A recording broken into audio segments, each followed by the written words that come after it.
I found that road by accident. It wasn't on any maps, not on satellite imagery, not even in the old military surveys I'd spent weeks tracking down. Just a narrow strip of packed earth, carved between trees that grew too close together, their branches interlocking overhead like skeletal fingers forming a tunnel. The forest had been growing darker for the past hour, shadows pooling between the trunks in ways that didn't match the sun's position. I should have turned back then. Every instinct screamed at me to gun the throttle and get out while I still could. But curiosity is a disease, and I was infected deep. When I finally killed the engine, the silence hit me like a physical weight. No birds, no wind, not even the buzz of insects, just the ticking of cooling metal and my own breathing, suddenly too loud in my ears. That's when I heard it. My voice, not an echo, not a recording. My actual voice, calling my name from somewhere down that impossible road. The tone was perfect, the inflection exactly right, like listening to myself on a voicemail I didn't remember leaving. "Hello," I called out, my hand instinctively reaching for the phone in my pocket. Dead. Completely drained despite being at 70% battery minutes ago. The voice came again, closer now but still distant enough to be swallowed by the trees. It was saying my name over and over, with the same patient cadence you'd use to coax a frightened animal. I took a step forward, then another. The packed earth of the road felt wrong under my boots, too soft, almost spongy, like walking on something that had been alive once. The motorcycle sat behind me, a last tether to reality, but the voice kept pulling me forward. That's when I saw him, me, standing maybe 50 yards down the road, half obscured by the deepening shadows. The figure wore my jacket, my jeans, even the stupid band shirt I'd thrown on that morning without thinking. But something was wrong. The proportions were off in ways my brain couldn't quite process. Too tall, maybe 7 feet if he was an inch. Arms that hung just a fraction too long. And the skin, even in the dim light filtering through the canopy, was the color of spoiled milk. "Hey!" I shouted, my voice cracking. "What the hell is this?" The figure didn't respond, didn't move, just stood there, perfectly still in a way no living thing should be able to manage. No shifting weight, no unconscious adjustments, like someone had hit pause on a video. I walked forward, slowly, my heart hammering against my ribs hard enough to hurt. 20 steps, 30. The distance between us never changed. He stayed exactly 50 yards away, as if we were connected by an invisible rope that kept us perpetually separate. When I stopped, he stopped. When I took a step back, he advanced. The fear was crawling up my spine now, cold and slick like oil. I tried to make out his face, but it was always just slightly too dark, always just out of focus, like my eyes refused to properly register what they were seeing. "Who are you?" My voice came out as a whisper, barely audible even to myself. The figure tilted its head, and when it spoke, the words were mine but the voice was wrong. Hollow, like someone speaking from inside a metal drum, or through layers of water and stone. "Who are you?" it repeated, matching my inflection perfectly, mockingly. I spun around, ready to run back to the motorcycle, back to anything that made sense. But the forest behind me had changed. The trees were different now. No bark, just smooth white wood that gleamed like bone in the failing light. They'd moved closer too, crowding the road, their branches reaching across the narrow path like they were trying to seal it shut. And beyond them, where I'd come from just minutes ago, there was nothing. Not darkness, not forest, just an absence. A void that hurt to look at, that made my eyes water and my head pound. The road stretched ahead and behind in an impossible straight line, and I understood with sudden, crushing certainty that I was no longer in the same forest I'd entered. Maybe not even in the same world. I pulled out my phone again, knowing it was dead but needing to try anyway. The screen flickered to life for just a second, long enough to show the GPS. A single blue dot on a black background. No roads, no landmarks, no nothing. Just me, suspended in digital nowhere. Then the screen went dark again, this time with a faint smell of burning electronics. The figure was closer now. I hadn't seen it move, hadn't heard footsteps, but it had halved the distance between us. 30 yards, then 20. Its face was starting to resolve from the shadows, and what I saw made my stomach clench. It was trying to be me, trying so hard. But whoever or whatever had made this thing had been working from a description, not from direct observation. The eyes were too large, sclera too white, pupils too perfectly round. The mouth stretched too wide, revealing too many teeth, each one exactly the same size and shape like they'd been manufactured rather than grown. The nose sat at a slightly wrong angle, and the ears were positioned just a fraction too low on the skull. It was me viewed through a funhouse mirror. Me, assembled by something that had never actually seen a human being up close. "You need to turn back," it said, and this time the voice was its own, wet and thick, like speaking through a mouthful of mud. "You need to understand. You're already dead. You died 3 miles back when you hit that tree root and the motorcycle flipped. Your neck broke. You've been dead for 40 minutes. "That's not true," I said, but my hand went to my neck anyway, feeling for damage that wasn't there, couldn't be there. I was fine. I was standing. I was breathing. Wasn't I? "Your body is cooling in the real forest," the thing continued, taking another step closer. I could see its chest now, rising and falling in an exaggerated parody of breathing, like it had learned the motion but didn't understand the rhythm. "What's standing here is just the last electrical impulses in your dying brain, trying to make sense of nothing. This road is the space between life and death, and you're walking it whether you accept that or not." "Shut up," I said, backing away. "Shut the hell up." But even as I said it, details started crawling into my awareness. The numbness in my left arm, the strange floating sensation, like I was watching myself from slightly outside my body. The way time felt elastic, stretching and contracting without following any consistent rules. No, I was alive. I had to be alive. The forest began to move.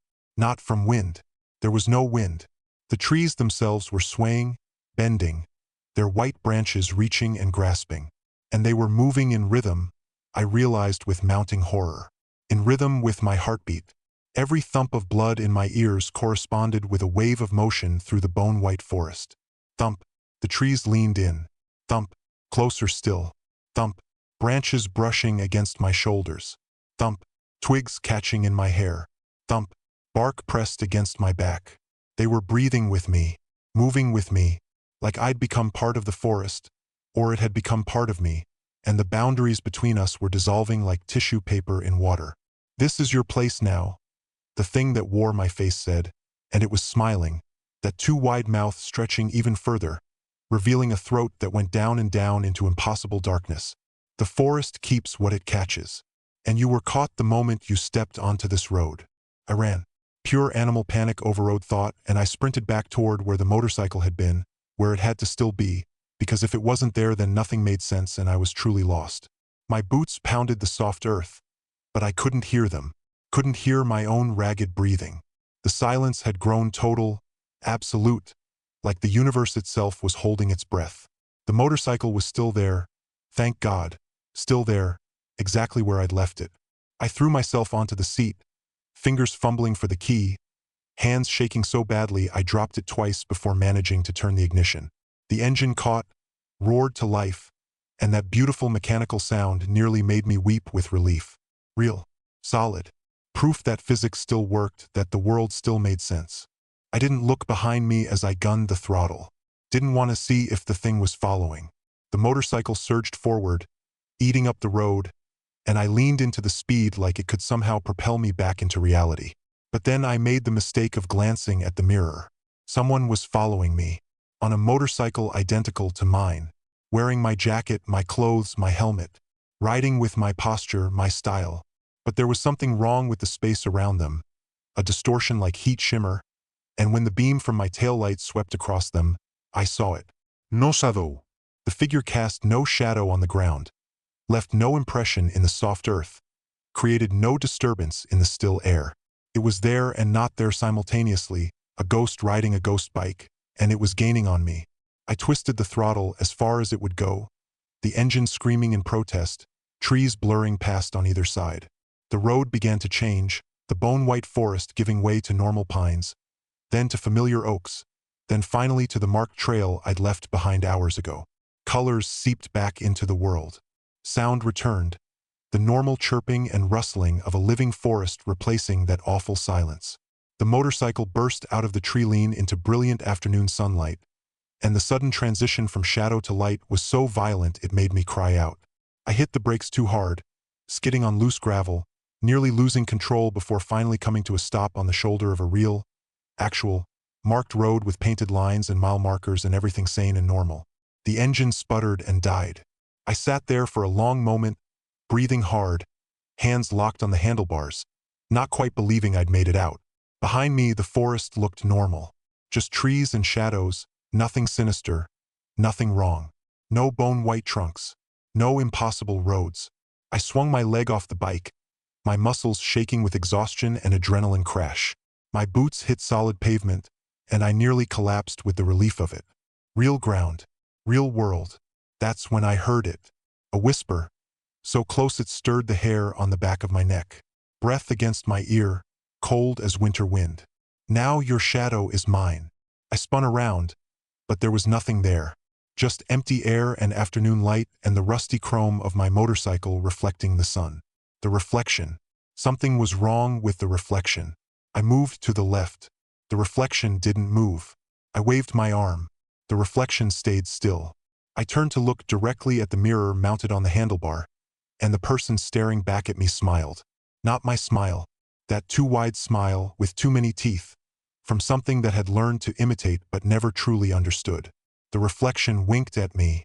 Then it faded, dissolving into the chrome like mist, leaving behind only the motorcycle's reflection. Normal. Empty. But I cast no reflection at all. I held up my hand in front of the mirror. Nothing. The background, the forest, the road, all visible. Just know me. I tried the chrome on the exhaust pipe. Same thing. Every reflective surface showed the world around me perfectly, but the space where I should be was just a person-shaped absence. My phone suddenly buzzed in my pocket, making me jump. I pulled it out with trembling hands. Full battery. Full signal. A string of missed calls and texts from the past 2 hours, all time-stamped during my ride down that impossible road. The most recent message was from an unknown number. It was a photo of me, lying at the base of a tree, neck bent at an unnatural angle, eyes open and staring. My motorcycle crumpled beside me, front wheel still spinning slowly. The timestamp read 43 minutes ago. As I stared at the image, another text came through from the same number. Come back soon. Your body is getting cold, and I'm not good at keeping things warm. The forest is waiting. The road is waiting. We're all waiting for you to stop pretending and accept what you are. I deleted the messages with shaking fingers, blocked the number, threw the phone on the ground and stomped on it until it was just fragments of glass and silicon. But it didn't matter, because now, in every reflective surface, I see it. Not my reflection, its reflection, standing where I should be, wearing my face, living my life in the mirror world. And sometimes, late at night, I can hear it moving around in my apartment, mimicking my routines, learning to be me. They say when you lose your shadow, something from the other side has claimed it. That you're marked. That you're already halfway to being one of them, whatever they are, whatever lives in that bone-white forest at the end of roads that shouldn't exist. I haven't slept in 3 days, because every time I close my eyes, I'm back on that road. And the thing wearing my face is waiting, patient as stone, for me to finally stop running and come home. My therapist says it's trauma. PTSD from a motorcycle accident I survived, but my mind thinks I didn't. She prescribes pills that I don't take. Because what if she's wrong? What if taking them opens me up even more to whatever is waiting? But the worst part, the part that keeps me up at night, the part that has me checking and rechecking every mirror and window and puddle, is this. I'm starting to forget things. Little things at first. What I had for breakfast. The name of my street. My mother's phone number. But the holes are getting bigger, and I know what's happening. I'm being erased piece by piece, replaced by whatever came back with me from that forest. Soon, there won't be enough of me left to fight it. And then it will be complete. Then it will be me, fully and finally. And I'll just be a whisper in the dark, calling to the next person who finds that road, luring them deeper, helping the forest feed. I can feel it happening now as I write this. My hands don't quite feel like my hands anymore. My voice sounds slightly off when I speak. And when I'm not paying attention, when I let my mind wander, I find myself standing too still, breathing in that exaggerated rhythm, smiling too wide. The forest wants what it caught, and I'm starting to think it's already won.